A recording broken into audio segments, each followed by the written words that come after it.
Les autorités togolaises sont à nouveau sous le feu des critiques après l'incarcération de la famille de Bertin Abba, un opposant politique récemment décédé en exil. Cette affaire a suscité une vive indignation au sein de l'opposition, notamment de la part de Nathaniel Olympio, leader du Parti des Togolais.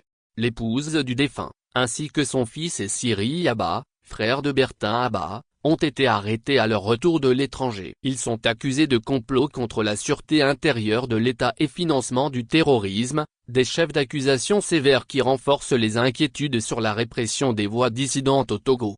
Dans le cadre de cette affaire, un mandat d'arrêt international a également été émis contre le journaliste Ferdinand Haïté et le commandant Olivier Hama, tous deux en exil. Face à cette escalade, Nathaniel Olympio a exprimé sa consternation. Ce régime a vraiment perdu la mesure des choses, a-t-il déclaré, fustigeant une pratique qu'il qualifie de récurrente.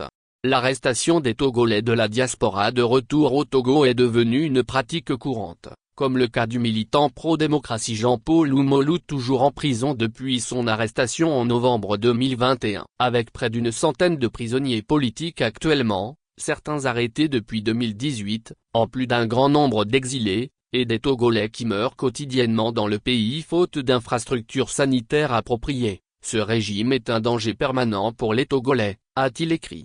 Le leader du Parti des Togolais a également critiqué la gouvernance actuelle, qu'il accuse de se baser sur la violence, la prédation et des coups d'État successifs, faisant référence au changement constitutionnel de mai 2024. En conclusion, il a invoqué l'article 150 de la Constitution de 1992, affirmant que désobéir et s'organiser pour faire échec à l'autorité illégitime constitue le plus sacré des droits et le plus impératif des devoirs.